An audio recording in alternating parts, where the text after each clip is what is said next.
लग्नाची पहिली रात्र होती. भिंतीवर झुलणाऱ्या गुलाबी आणि सोनेरी प्रकाश असणाऱ्या माळा, खोलीत दरवळणारा मोगऱ्याचा आणि चाफ्याच्या फुलांचा सुगंध आणि मधोमध एक सजलेली, थोडीशी घाबरलेली, थोडीशी गोंधळलेली नववधू बेडवर बसलेली होती. पण ती घाबरण्याची भावना नव्या नवरीची नव्हती ना, ती तिची पहिली रात्र होती. कारण 1 वर्ष आधीही ती डोळ्यात स्वप्नांचे गोंडस रेखाटन करत नवरी बनली होती. ही वेगळी गोष्ट होती की ती स्वप्न फार काळ टिकली नाहीत. ती फक्त 1 वर्षाची सौभाग्यवती राहिली आणि मग विधवा झाली. तिला वाटलं जणू आयुष्य तिथेच थांबलं आहे. संपूर्ण परिसरात तिच्या दुर्दैवाच्या चर्चा सुरू झाल्या. पण नशिबाचा खेळ पहा, ती पुन्हा एकदा नवरी बनली, तेही एका पूर्णपणे अविवाहित पुरुषाची, ज्याबद्दल स्वतः तिच्या काकूने तोंड भरून म्हटलं होतं, या विधवेसोबत कोण लग्न करणार. इथे तर आईवडिलांच्या छातीवर मोर नाचवणाऱ्या अजूनही अविवाहित मुली बसल्या आहेत. पण मग जग साक्षीदार बनलं. ती काकूच तिला आपल्या मुलाच्या हट्टावर सून म्हणून घेऊन गेल्या आणि आज ती त्यांच्या मुलाच्या खोलीत पूर्ण हक्काने नववधू म्हणून प्रवेश करत होती. आणि आता ती अत्यंत आतुरतेने समीरची वाट पाहत होती, ज्याने कधी अत्यंत गर्वाने आणि पूर्ण सन्मानाने तिच्याशी लग्न करण्याची इच्छा व्यक्त केली होती, पण तिने नकार दिला होता. समीर, तिच्याच परिसरात राहणारा तिचा मित्र, ज्याच्या प्रेमाला तिने नाकारून त्याच्या अहंकाराला ठेच दिली होती आणि आपल्या क्लासमेट अजयशी लग्न केलं होतं. आणि त्याच्या मृत्यूनंतर 1 वर्ष पूर्ण होऊन आता ती समीरची बायको झाली होती. हे सगळं आठवूनच तिचं हृदय जोरजोराने धडधडू लागलं की समीर खरोखरच तिच्यावर मनापासून प्रेम करत होता. म्हणूनच त्याने तिचं लग्न झालं असूनही दुसरं लग्न केलं नव्हतं. जरी भरपूर साऱ्या सुंदर अविवाहित मुली त्याच्याशी लग्न करण्यासाठी उतावीळ झाल्या होत्या, तरी समीरने आपली पत्नी म्हणून निधीची निवड केली होती. तेव्हा सर्व नातलगांनी आश्चर्याने बोटं तोंडात घातली. त्यांना याचा रागही आला की त्यांच्या अविवाहित मुलींना सोडून समीर एका विधवेच्या गळ्यात मंगळसूत्र घालतोय. हीच गोष्ट सर्वांना समजत नव्हती आणि त्याच वेळी तिच्यावर समीरची आईही जळत होती. त्यांची प्रबळ इच्छा होती की समीरचं लग्न आपल्या भाचीसोबत करावं, पण समीरच्या निर्णयाने सर्वांच्या आशांवर पाणी फिरवलं. निधीच्या पहिल्या नवऱ्याचा मृत्यू दरम्यान संपूर्ण गावात तिला अपशकुनी म्हणून हिणवलं जाऊ लागलं. आता तर तिला जादूटोणा करणारी म्हणायला लागले, कारण की नक्कीच तिने काहीतरी मिसळून समीरला पाजलं आहे, ज्यामुळे तो तिच्या प्रेमात वेडा झाला आहे.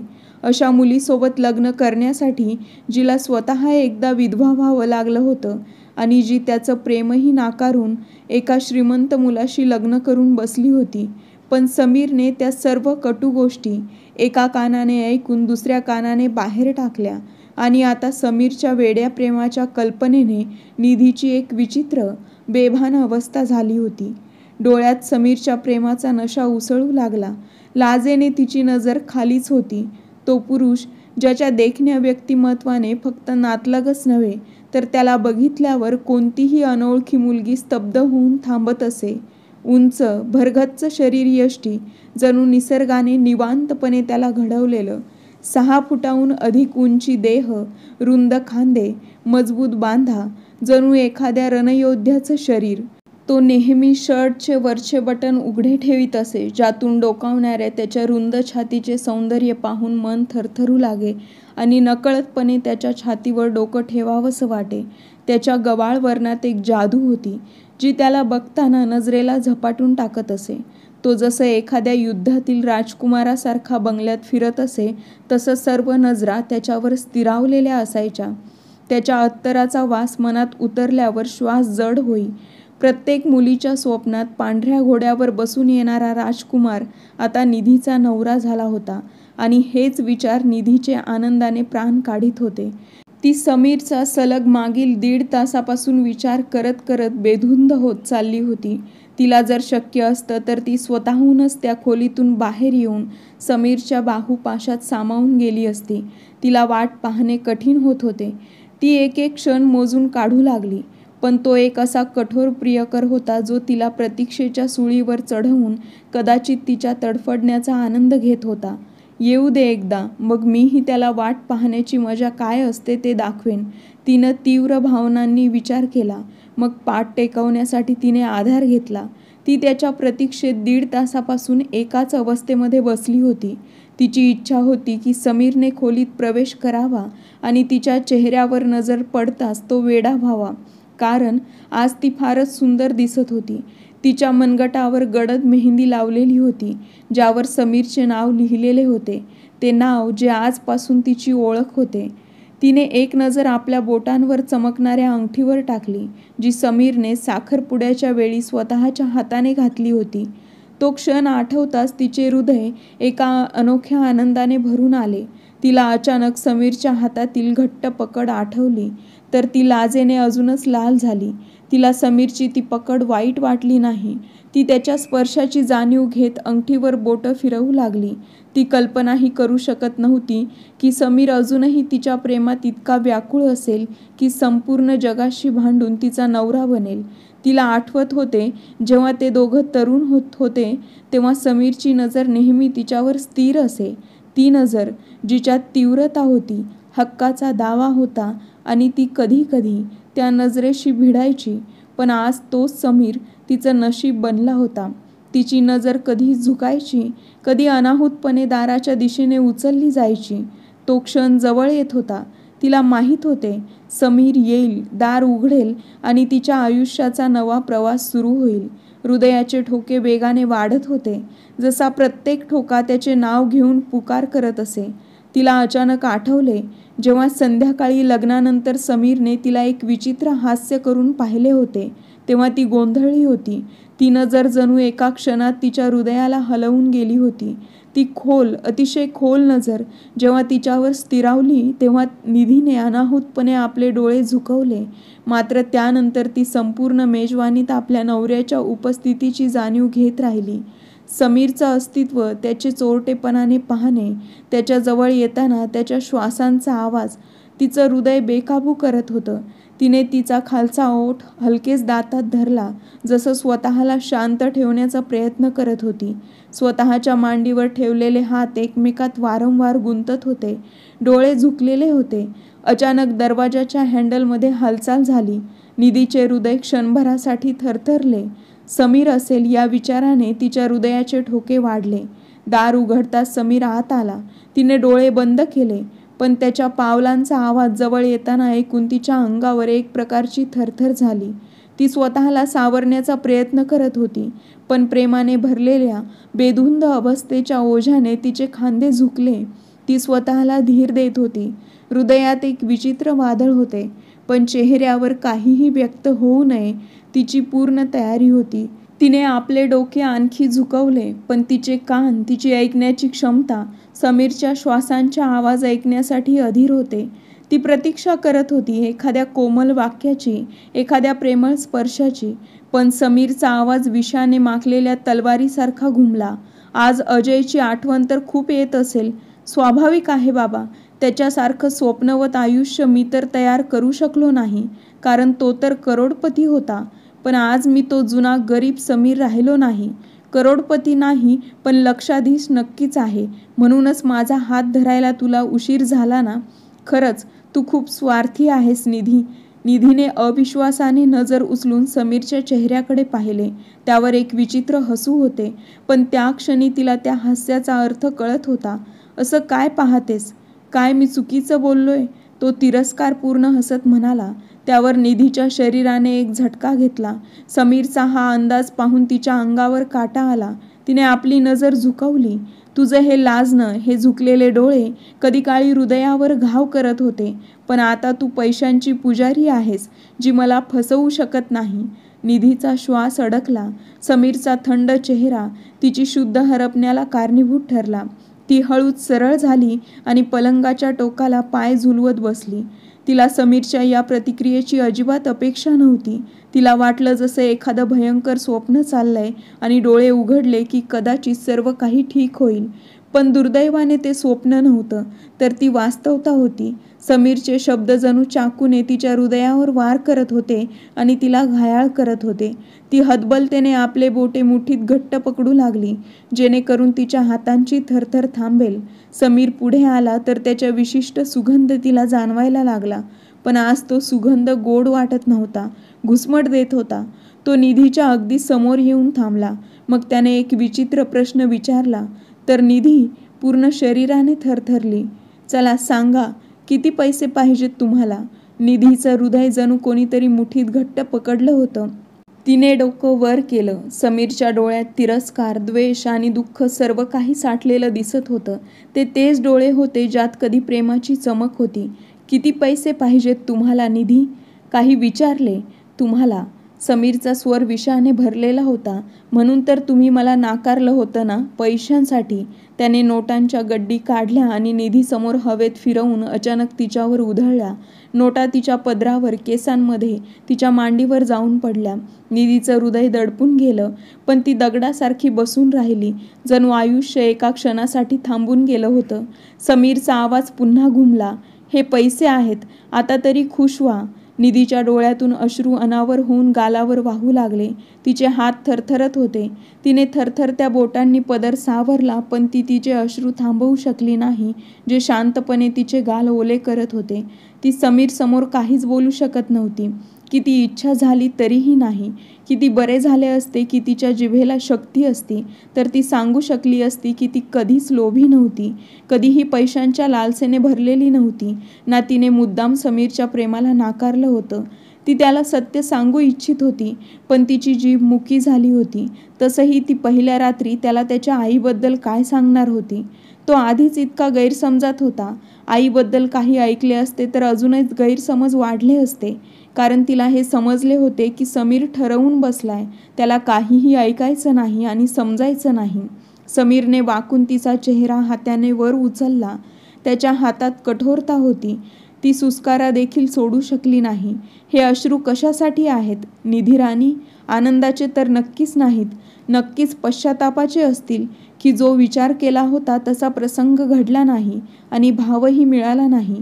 निधीने त्याच्या डोळ्यात डोकावून पाहिलं. तिथे द्वेष होता, पण एक चमकही दडलेली होती.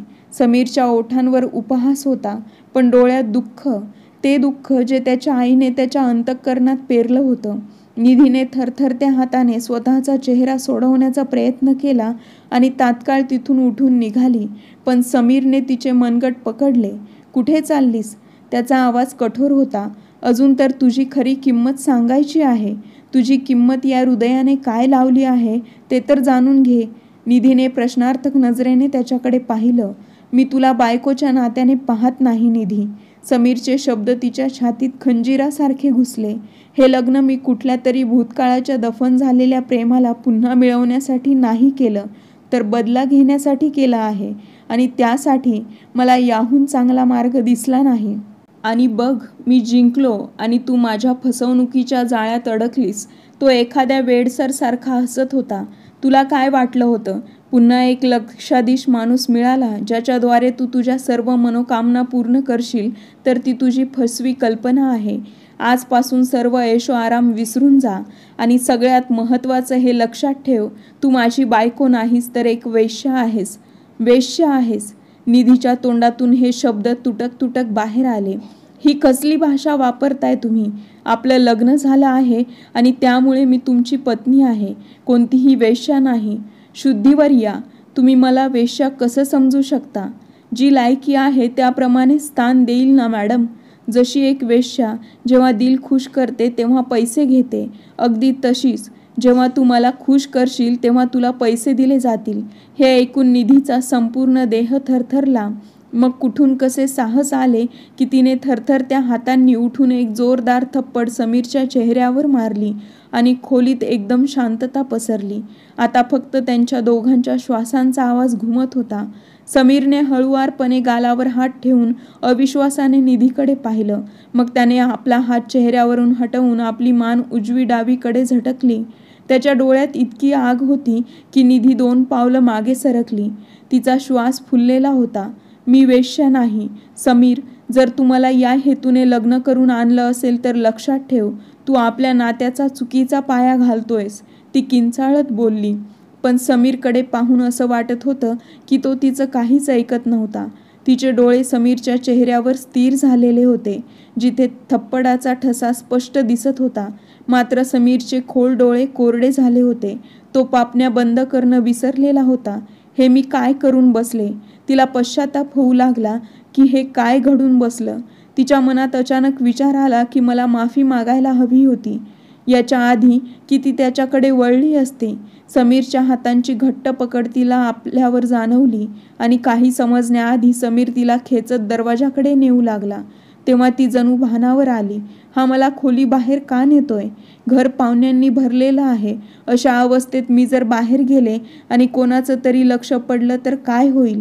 हा विचार येताच तिने प्रतिकार केला आणि वाटेत असलेल्या सोफ्याला पकडण्याचा प्रयत्न केला. पण समीर एका वादळासारखा तिला ओढत दरवाजापर्यंत घेऊन गेला.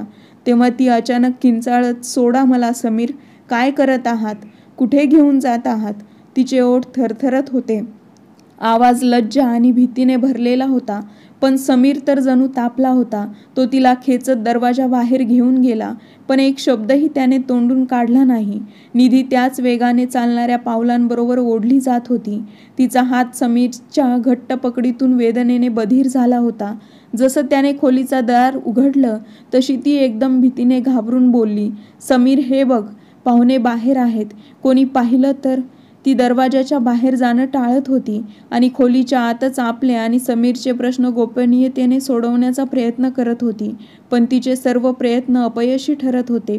समीरने तिला खोलीच्या दरवाजातून ओढून बाहेर काढले आणि आता तिला घेऊन जिन्याच्या दिशेने निघाला.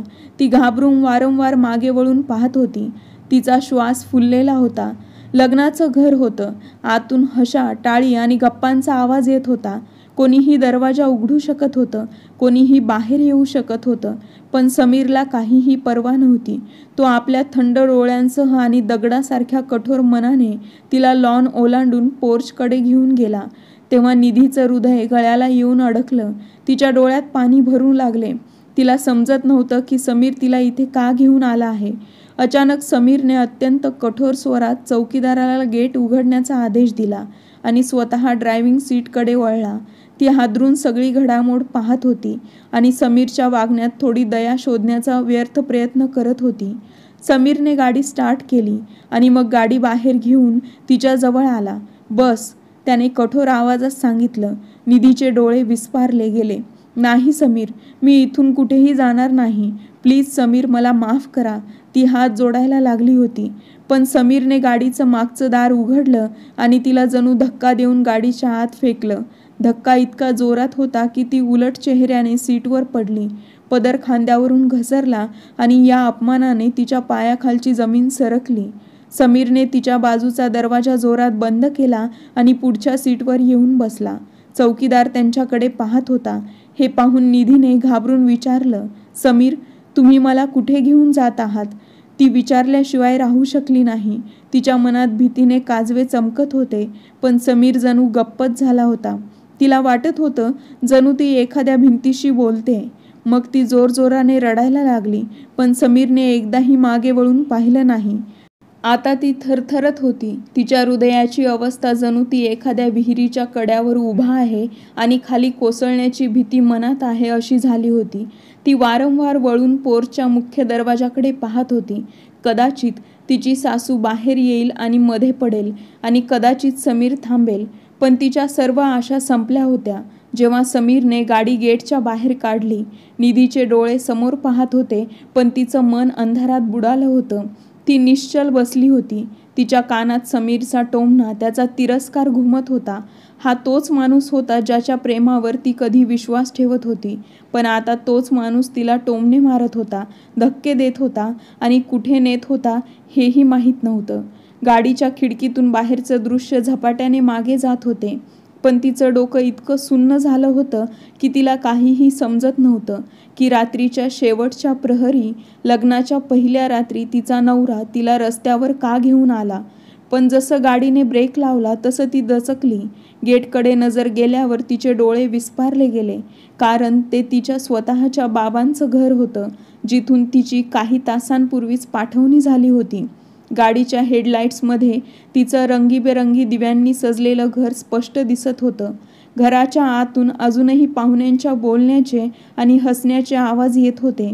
ती हरवलेल्या मनाने आपलं घर पाहत होती, पण तिला समजत नव्हतं की समीर तिला इथे का घेऊन आला. ती अजून या संभ्रमात होती की समीरने गाडीचा दरवाजा उघडला. उतरा, त्याचा स्वर कठोर होता. निधीने डोकं वळवून त्याच्याकडे हरवलेल्या अवस्थेत पाहिलं, जसं काहीच कळलं नाही. समीर मला इथे का आणलं? तिचं मन अगदी खचलं होतं.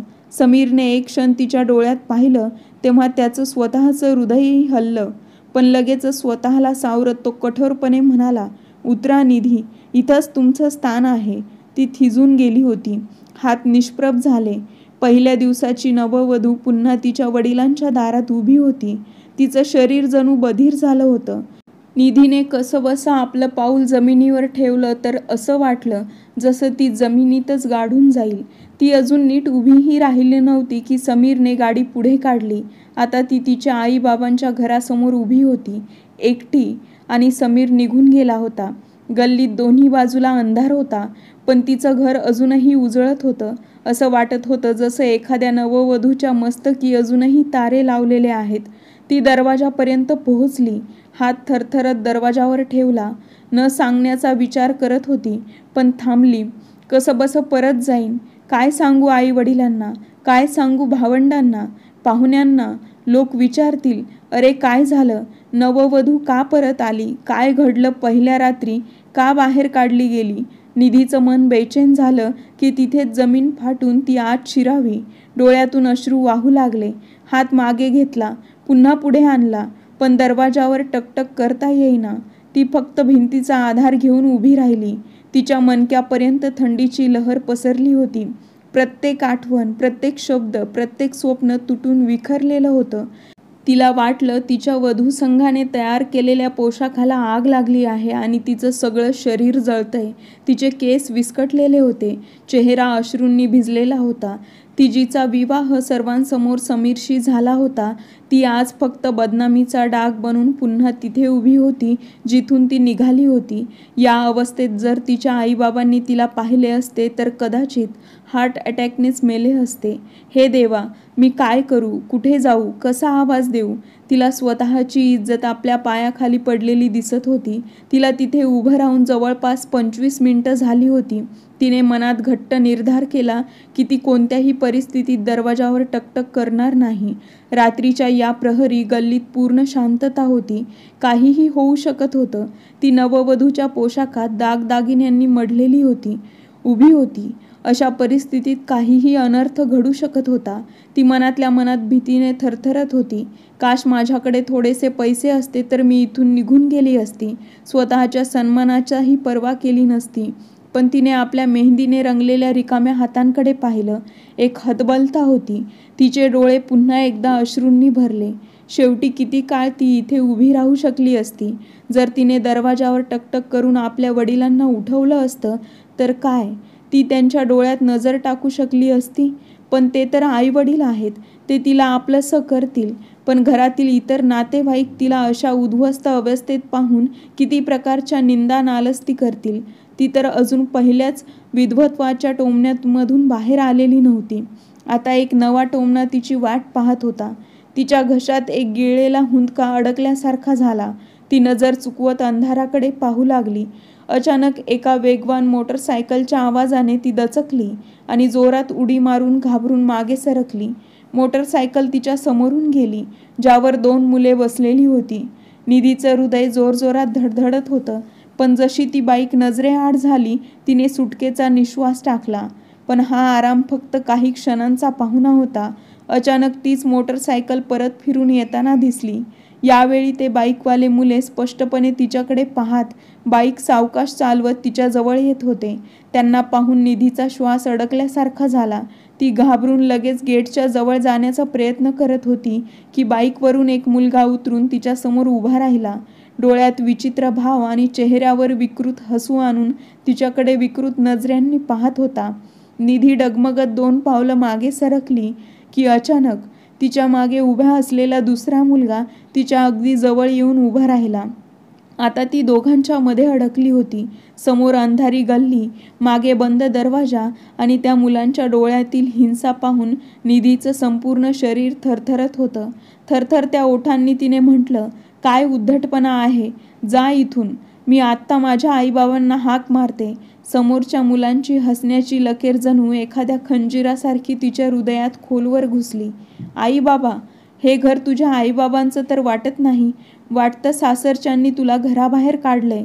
नाहीतर आई वडील कधीच इतके निर्दयी नसतात की आपल्या तरुण मुलीला रस्त्यावर फेकून देतील." तर निधी लगेच म्हणाली, "अशी काही गोष्ट नाही. हे माझ्या वडिलांचंच घर आहे. तुम्ही कुणालाही विचारू शकता." "चला, मानलं की हे तुझ्या वडिलांचं घर आहे. तर मग तू एवढ्या रात्री नववधूप्रमाणे इथे एकटी का उभी आहेस?" मागच्या मुलाने साऱ्या जगाची दया आपल्या आवाजात दटावून म्हटलं, "अरे भाऊ, का त्रास देतोय तिला? पाहत नाही का आधीच किती कोमेजलेली दिसतेस तू?" त्याच्या बोलण्याचा वाईट अर्थ काढू नकोस. मला सांग, काय समस्या आहे? जर हे तुझं घर आहे तर मी दार ठोठावून तुझ्या वडिलांशी बोलतो. तर निधी एकदम म्हणाली, "नाही, मी स्वतः दार ठोठावीन. तुमची मेहरबानी, तुम्ही इथून निघा." "अरे असं कसं? आम्ही असंच निघून जाऊ? पाहतेस ना काळ किती वाईट आलाय. आणि तू तरुण मुलगी, काहीही होऊ शकतं. जर तू घरात जाणार नाहीस तर आमच्यासोबत चल. तू माझ्यावर विश्वास ठेवू शकतेस." हे म्हणत तो मुलगा तिच्या जवळ आला आणि अचानक निधीचा हात पकडला. तर निधी घाबरून गेली. तिने जोर लावून आपला हात सोडवला आणि कठोर स्वरात म्हणाली, "सावध राहा, मागे सरका. मोठे आले माझी काळजी घेणारे. तुम्हाला थोडीशीही लाज नाही वाटत का? तू सहजपणे ऐकणार नाहीस. अगं बाई, सभ्यपणे सांगतोय, आमच्यासोबत चल. आम्ही तुझे प्रश्न सोडवून देऊ. आणि तू आहेस की आमचा अपमान करतेस? चल, शाबास, ये चल." हे म्हणत ते दोघेही तिला घेरून बाईककडे घेऊन जाऊ लागले. त्यांच्यातल्या एका मुलाचा हात तिच्या पदराकडे गेला तर ती जोरात किंचाळली, "मला हात लावू नका. देवाला तरी घाबरा." पहिला मुलगा वाईट हसत त्याने निधीचे मनगट पकडलेच होते की अचानक गल्लीतल्या कोपऱ्यातून एका वेगाने येणाऱ्या गाडीचा ब्रेकचा चरचर आवाज आला. दोन्ही मुलं दचकून इकडे तिकडे पाहू लागली. एक गाडी पूर्ण वेगात थांबली. दार उघडलं आणि त्यातून एक भक्कम शरीरयष्टीचा पुरुष बाहेर पडला. तो कोणी दुसरा नव्हता, समीरच होता. आग ओकणारा, डोळ्यात क्रूरता आणि चेहरा लालबुंद. तो त्यांच्या दिशेने प्रचंड वेगाने आला. तर त्याला पाहताच निधी त्याच्याकडे धावत गेली आणि अनाहूतपणे त्याच्या छातीवर जाऊन धडकली. समीरने हळूवारपणे निधीला स्वतःपासून दूर केलं आणि प्रचंड रागाने त्या मुलांकडे झेपावला. त्यांच्या चेहऱ्यांचे रंग फिकट झाले. त्यांनी एकमेकांकडे पाहून खून केली आणि बाईककडे पळाले. पण समीर रागाने गरजत म्हणाला, "जास्त नाटकं केली तर हाडं फोडून टाकीन." त्याच्या आवाजात इतका रोष होता की त्या दोघांचे पाय थरथरू लागले. समीरने एक झटक्यात त्यांच्याजवळ जाऊन पहिल्या मुलाच्या जबड्यावर एक जोरदार घुसा मारला. तो मुलगा जमिनीवर कोसळला. दुसरा मुलगा मागे सरकला, पण समीरच्या पकडीतून वाचू शकला नाही. "काय रे, तुम्हाला थोडीही लाज वाटली नाही का, एका एकट्या बाईवर हात टाकताना?" समीरने त्यांच्या गळ्याची पकड अजून घट्ट केली. तर मुलाच्या तोंडून किंचाळी निघाली. दुसरा मुलगा जसं उठायला लागला, समीरने त्याच्या अंगावर पाय ठेवून त्याचा उठण्याचा प्रयत्न निष्फळ केला. "चालते व्हा इथून, नाहीतर दोघांचाही जीव घेईन." दोघांनी थरथरत्या हाताने माफी मागितली आणि बाईक स्टार्ट करून अंधारात गायब झाले. निधी निशब्द उभी राहून पाहत होती. तिचं संपूर्ण शरीर थरथरत होतं. समीर वळून तिच्या दिशेने आला. "ठीक आहेस ना तू?" निधीच्या डोळ्यातून अश्रू बाहेर येऊन गालावर वाहू लागले. ती आवाज न काढता हुंदक्यांनी रडू लागली. समीरने एक क्षण तिची अवस्था पाहिली, मग वाकून हळूच म्हणाला, "चल इथून." निधीने समीरकडे आश्चर्याने पाहिलं, पण गप्पच उभी राहिली. समीरने हळुवारपणे तिचा हात धरला. जणू अधिक जोर लावला तर ती तुटेल. गाडीत बसताच समीरने गाडी स्टार्ट केली. निधीने आपल्या माहेरच्या दाराकडे पाहिलं आणि मग थकल्यासारखे डोळे मिटून घेतले. गाडीत शांतता पसरली होती. समीरचा हात स्टेअरिंगवर घट्ट होता, पण त्याच्या चेहऱ्यावर पश्चातापाची एक हलकीशी रेषा दिसत होती. निधीने हळुवारपणे नजर उचलून त्याच्याकडे पाहिलं. तोच समीर ज्याने तिला तिथं सोडलं होतं आणि तोच समीर ज्याने तिला वाचवलं होतं. तिला समजलं नाही की रडावं की हसावं. त्या व्यक्तीसोबत लग्न केल्यापासून ती रडून रडून थकली होती, म्हणून ती गप्प बाहेर पाहत राहिली. त्यांच्यात खोल शांतता होती, जी शेवटी समीरने मोडली. तू आत का नाही गेलीस? बाहेर उभं राहून काय साध्य करणार होतीस? कोणत्या तोंडाने आत गेले असते? काय सांगितलं असतं? हे सांगितलं असतं का की माझा नवरा अत्याचारी आणि क्रूर आहे? तुम्हा बायकांचं कायमचं आहे नवऱ्यांना बदनाम करणं. मी त्या बायकांपैकी नाही ज्या नवऱ्यांना बदनाम करतात. ओहो, मी तर विसरलोच होतो. तुझा तर दुसरा अनुभव आहे. अजयची बायको होऊन चांगलीच प्रॅक्टिस केली आहेस. पण लक्षात ठेव, मी अजयसारखा नाही. कदाचित तू जास्त दिवस मला सहन करू शकणार नाहीस. अजय माझा भूतकाळ आहे समीर. पुन्हा पुन्हा त्याचा उल्लेख करणं योग्य नाही. आता मी तुमची बायको आहे. चांगलं होईल की माझ्या बाबतीत बोला. आता तुम्ही अत्याचारी आहात. जसे आहात तसे मला प्रत्येक परिस्थितीत स्वीकारा आहे. अरे वा, तू तर मोठी सती सावित्री निघालीस. काय म्हणावं? तो मोठ्याने हसला. पण निधीच्या अंतःकरणात काहीतरी तुटल्यासारखं झालं. गाडी पोर्चमध्ये थांबली तर निधीचं हृदय अनियंत्रितपणे जोरात धडधडू लागलं. तिला पुन्हा तोच प्रसंग डोळ्यासमोर फिरताना जाणवला. तेव्हा समीरने रागाने तिला इथून नेलं होतं. इथे वेळ कसा जाईल? जर समीरने पुन्हा पुन्हा त्रास दिला तर तिचं मन घाबरू लागलं. ती आपल्या विचारात गढून गेली होती. तेव्हा समीरने तिच्याकडे एक नजर टाकली. मग दरवाजा उघडला आणि बाहेर उतरला. ती गप्प त्याच्या मागे उतरली.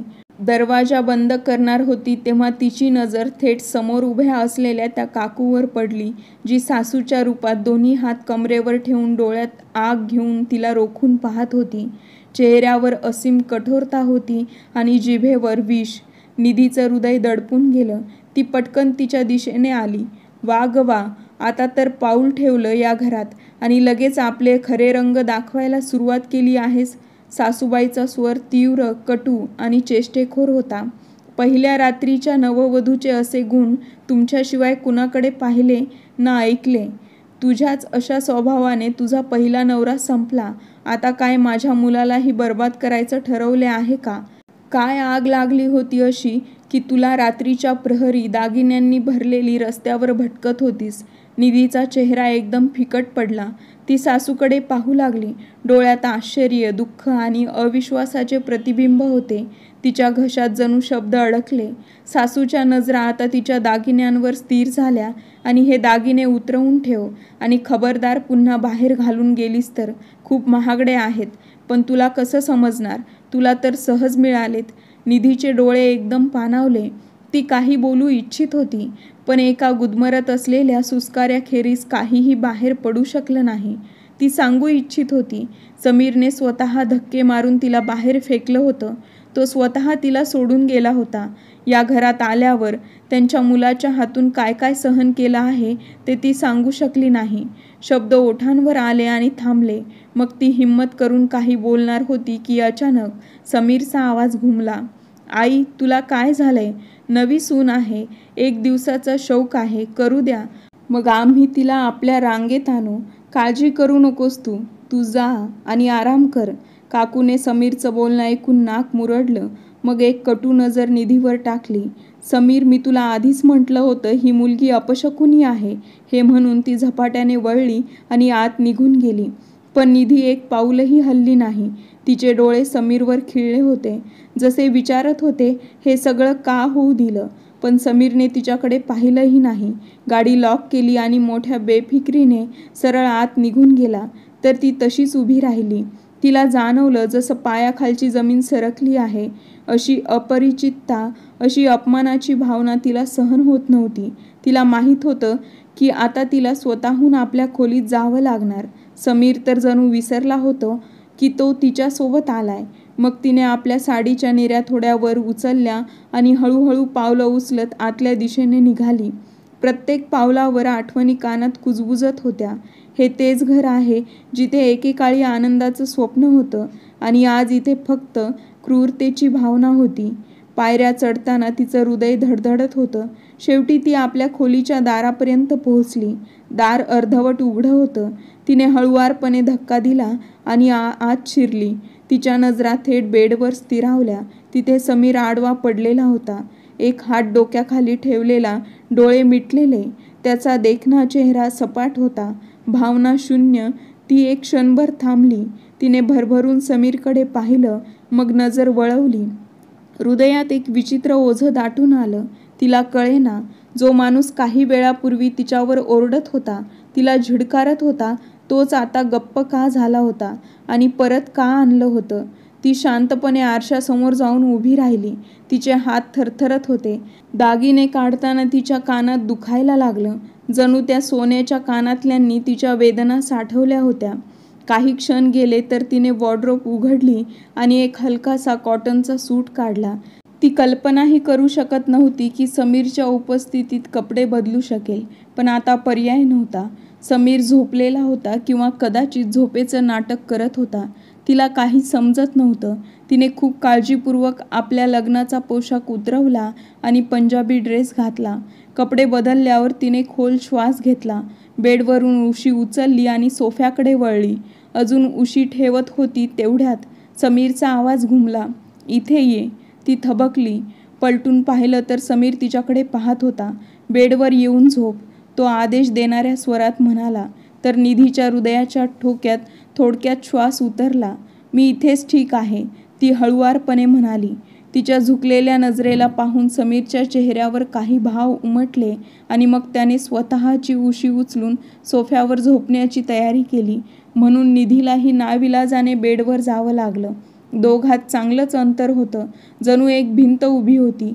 तिला माहीत होतं की तिचं आयुष्य आता एक परीक्षा होती.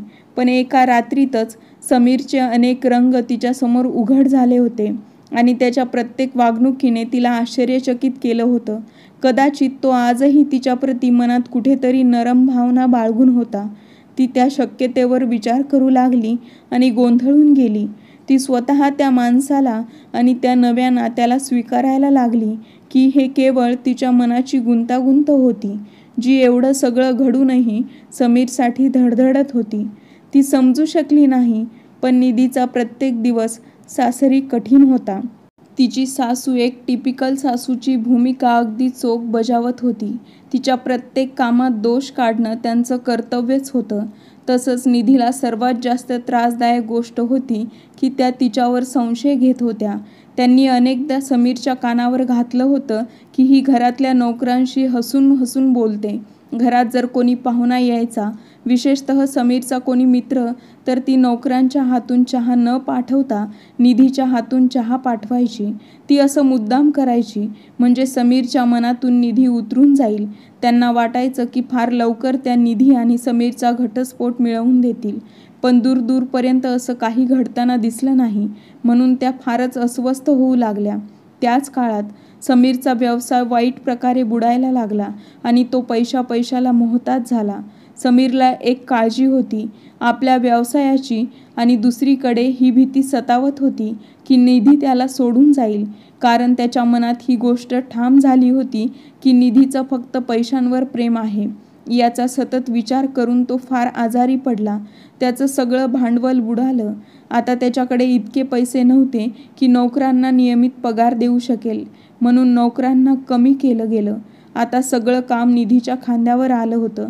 अशा परिस्थितीत सासू निधीच्या तोंडावरच तिला फाटक्या नशिबाची अपशकुनी म्हणू लागली आणि त्यांनी समीरलाही सांगितलं, "ही मुलगी तुला बर्बाद करेल, हिला लगेच घटस्फोट दे." निधी एकतर आपल्या नवऱ्याच्या आजारपणामुळे चिंतित होती आणि दुसरीकडे सासूच्या टोमण्यांमुळे मनस्तापाने भरून गेली होती. पण ती शांतपणे आणि संयमाने वागत राहिली. समीर या परिस्थितीतून बाहेर पडण्यासाठी झटत होता.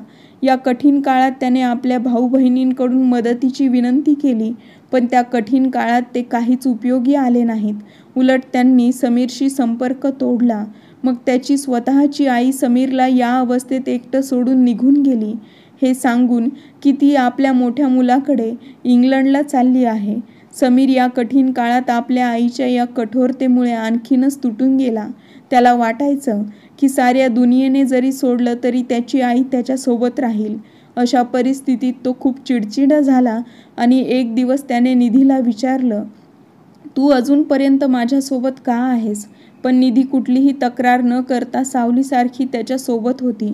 पण या परिस्थितीत तो फारच आजारी पडला आणि उरलेली थोडीफार रक्कमही त्याच्या आजारपणात खर्च झाली. म्हणून घरात खाण्याचेही हाल सुरू झाले. आता त्याच्या औषधांचा खर्चही डोक्यावर आला. तर निधीने नोकरी करण्याचा निर्णय घेतला. लवकरच तिला एका फर्ममध्ये चांगली नोकरी मिळाली. तर घरची परिस्थिती लगेच सुधारू लागली. ती ऑफिसमधून आल्यावर कायम समीरच्या सोबत असायची. मग एक दिवस जेव्हा ती टेबलावर सूपची वाटी ठेवून निघाली तेव्हा समीरने तिचा हात पकडला. तू हे सगळं का करत आहेस? तरुण आहेस, सुंदर आहेस, एका आजारी आणि गरीब माणसासोबत का घुटमळत जगतेस? तेव्हा निधीच्या डोळ्यातून अश्रू वाहू लागले. लग्न करून आले आहे, सन्मानाने जगायचं आहे. बाकी जीवनात चढ उतार येतच असतात. काय झालं जर तुमच्या व्यवसायात नुकसान झालंय तर एक दिवस पुन्हा चांगलं होईल. तोपर्यंत मी नोकरी करेन. असं एकत्रितपणे हा कठीण काळ आपण पार करू. समीर तिच्या बोलण्यावर फार आश्चर्यचकित झाला. त्याच्या आईने तर त्याला सांगितलं होतं, ही मुलगी फक्त पैशांच्या मागे आहे. म्हणूनच तिने तुझं नातं तोडून एका श्रीमंत मुलासोबत लग्न केलं. पण जर ते खरं असतं तर मग हे काय होतं? जर ती मुलगी फक्त पैशांच्या मागे धावणारी असती तर ती केव्हाच त्याला सोडून गेली असती. तो शांतपणे तिच्याकडे पाहत राहिला, पण त्याच्या मनातून शंका गेली नव्हती. वेळ जाऊ लागला आणि अखेर समीरने आपल्या आजाराला हरवले आणि पुन्हा स्वतःचा व्यवसाय सुरू करायचा विचार केला. या प्रसंगीही निधीने त्याला पूर्ण पाठिंबा दिला आणि तिच्याकडे जे काही दागिने होते ते सगळे तिने समीरच्या हातावर ठेवले. हे विकून तुझ्या व्यवसायात लाव. समीरला ही मुलगी प्रत्येक टप्प्यावर आश्चर्यचकित करत होती. त्याने ते दागिने घेतले आणि विकून आपल्या व्यवसायात गुंतवले. हळूहळू समीरचा व्यवसाय दिवसागणिक वाढू लागला. मग त्याने निधीला सांगितलं की आता तिला नोकरी करण्याची गरज नाही. आता तिने घरात राहावं. मग तिने नोकरी सोडली आणि घर सांभाळायला सुरुवात केली. मग समीरच्या मनात तिची अजून जास्त किंमत वाढली आणि दोघांचे संबंध आता बरेच चांगले झाले होते. समीर तिला खूप सन्मान देऊ लागला आणि निधी यासाठी देवाचे आभार मानू लागली की तिच्या आयुष्यातील कठीण काळ संपला. आणि एक दिवस तिची सासू रडत ओरडत घरात आली आणि म्हणाली, इंग्लंडला जाऊन स्वतःच्या मुलाच्या घरी नोकर बनले आहे. मग ती समीरकडे माफी मागू लागली. तर समीरने त्यांना माफ केलं. तू आई आहेस, तुला माफी मागायची काय गरज आहे? तेव्हा ती म्हणाली, मी कठीण काळात तुला सोडून दिलं होतं. मला वाटलं तू मला स्वीकारणार नाहीस. तर समीर हसत म्हणाला, तो कमनशिबी मुलगा असेल जो आपल्या आईला स्वीकारणार नाही. मग त्यांनी घाबरत घाबरत निधीकडे पाहिलं, जी त्या घराच्या नशिबाची मालकीण वाटत होती. त्या निधीजवळ आल्या आणि माफी मागत म्हणाल्या, मी तुझ्या विरुद्ध समीरला खूप चिथावलं, कारण मला माझ्या भाचीला सून म्हणून या घरात आणायचं होतं. म्हणून मी तुला म्हटलं होतं की तू समीरच्या नात्याला नकार दे. हेच कारण होतं की तुझ्या आईवडिलांनी माझ्या गोष्टी ऐकून तुझं लग्न अजयशी करून टाकलं. पण मी समीरला सांगितलं की अजय श्रीमंत मुलगा आहे. म्हणून निधीने होकार दिला. आपल्या आईच्या या बोलण्यानंतर समीर अवाक झाला. तर निधी त्यांच्या गोष्टी ऐकून उदास झाली. तिची सासू एकदम निधीच्या समोर हात जोडून उभी राहिली. माफ कर मला बाळा, मी तुला समजण्यात खूप चूक केली. तू तर एका हिऱ्यासारखी आहेस. कळत नाही मी कोणती पुण्याई केली होती की तू मला मिळालीस. नाहीतर आज जर समीरच्या घरात कुठली दुसरी मुलगी असती तर कदाचित मला घरातही घेतलं नसतं. निधीने पुढे जाऊन आपल्या सासूच्या हातांना आपल्या हातात घेतलं आणि मग हळूच म्हणाली, आई, आपल्या मुलीकडून माफी मागत नाही. जे काही झालं ते विसरून जा. तेव्हा समीरने नजर वर करून निधीकडे पाहिलं. इतकं काही झालं असूनही सुद्धा ती मुलगी एवढा मोठा दिलासा देईल याचा त्याने कधी स्वप्नातही विचार केला नव्हता. त्याच्या मनात निधीबद्दल आधीच आदर होता, पण आज त्याला पहिल्यांदाच जाणवलं की निधीबद्दल त्याच्या मनात खरं प्रेम जागं झालं आहे. आणि त्याने प्रेमाने निधीकडे पाहिलं, जी त्याचं असं पाहणं बघून लाजली होती. आणि आता खऱ्या अर्थाने त्या दोघांच्या नवीन आयुष्याला सुरुवात झाली आहे. कथा आवडली असेल तर लाईक आणि शेअर करा आणि चॅनलला सबस्क्राईब करायला विसरू नका. भेटूया नवीन एका व्हिडिओमध्ये नवीन एका कथेसह.